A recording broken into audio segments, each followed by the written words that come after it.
ଗୋଟେ ଗୀତ ଗାଇବା ଆମେ ଆଗେ ଗାଇକି ତାପରେ ତମେ ମୋ ସହିତ ଗାଇବ। ଦୁଇ କେ ଦୁଇ ଦୁଇ କେ ଦୁଇ ଦେଖ ପୀଡ଼ରେ ମାଡ଼ିଛି ପୋଇ ଦୁଇ ଦୁନେ ଚାରି ଦୁଇ ଦୁନେ ଚାରି ଚାଲ ବୁଲି ଯିବା ଟିକେ ପୁରୀ ଦୁଇ ତିରି ଛଅ ଦୁଇ ତିରି ଛଅ ଆସ ଖେଳିବାରେ ଆମେ ଦୁଇ ଚଉ ଆଠ ଦୁଇ ଚଉ ଆଠ ଆସ ପଢ଼ିବାରେ ଆମେ ପାଠ। ପିଲାମାନେ ମୁଁ ତମକୁ କିଛି ଦେଖଉଛି ଆଗେ ଦେଖିଲ। ଆଚ୍ଛା ପିଲାମାନେ ଏଇଟା ତମେ ଆଗରୁ ଦେଖିଥିଲ? ୟା ନାଁ କଣ? ୟା ମୂଲ୍ୟ କେତେ? ଏକୁ ଆମେ କେତେବେଳେ ବ୍ୟବହାର କରୁଥିଲେ ଆଗରୁ?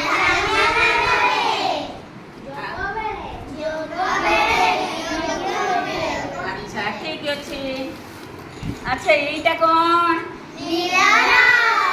ୟାର ମୂଲ୍ୟ କେତେ?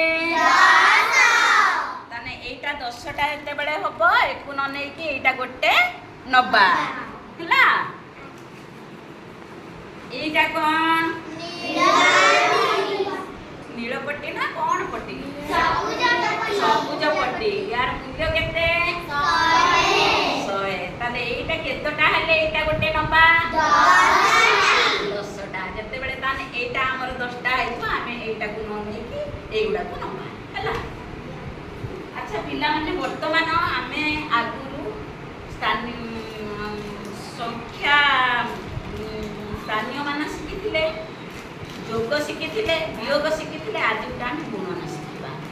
ଦୁଇଟି ସଂଖ୍ୟା ନବା ନେଇକି ୟା ଦ୍ୱାରା ଗୁଣଫଳ ସ୍ଥିର କରିବା। ଦେଖ ମୁଁ ବର୍ତ୍ତମାନ ତମକୁ 4ରେ 3 ଗୁଣିକି ଶିଖଉଛି।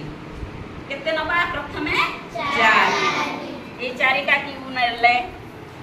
1 2 3 এইটা 4 এইটা 3 ରଖିବା 1 2 3 ରଖିଲେ ତାପରେ ଏଇଟା ଆମେ ଭରି ଦବା। ଏମିତି ରଖି ଭରି ଦବା 1 2 3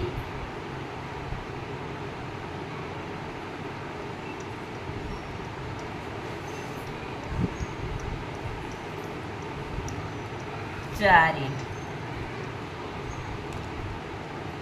1 2 3 4 1 2 3 4 देख आम समान भाव सजई देले ना। अच्छा आम केते केते गुणी थिले? ताने एटा वर्तमान आम घुंचे दबा। एटा 4 घुंचीगला, एटा 3 घुंचीगला। ताने ये आमर गुण्य गुणक घुंचीगले वर्तमान गुणफल रहिला।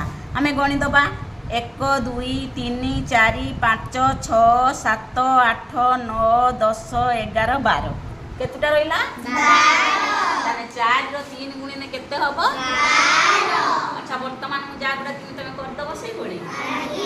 अच्छा मुकेश आसिलो एठी पाठकू वर्तमान तमे 5 रे 2 गुणिलो 5 रे 2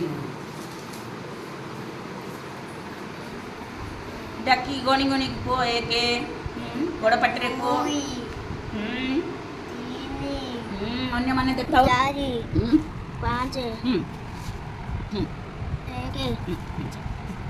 2 तार से देखि 1 2 3 4 5 1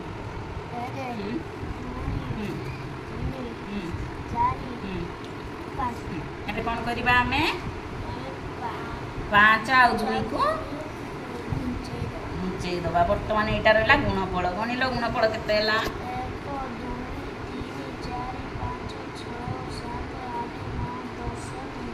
10 ହେଲା। ତାହେଲେ 2 ରେ 5 ଗୁଣିଲେ କେତେ ହବ? 10। ଆଉ ଆସିଲ ଦ୍ୱିତୀୟ ଆସିଲ କେତେ କଲ ତମେ କର 6 ରେ 3 ଗୁଣ 6 ରେ 3 ଗୁଣ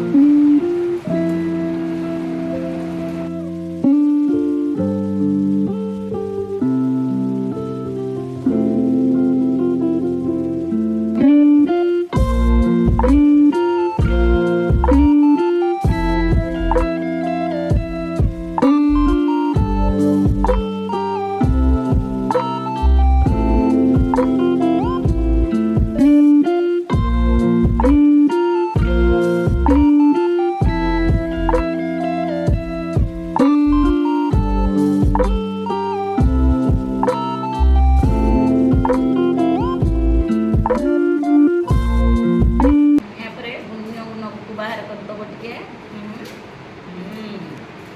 ଏବେ ଗୁଣଫଳ କେତେ ହେଲା ପୁଅ?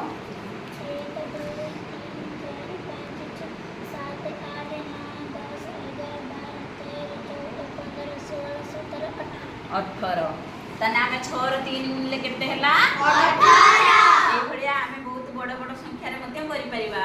ଆଚ୍ଛା ତମକୁ ଏଇଟା ଭଲ ଲାଗିଲା?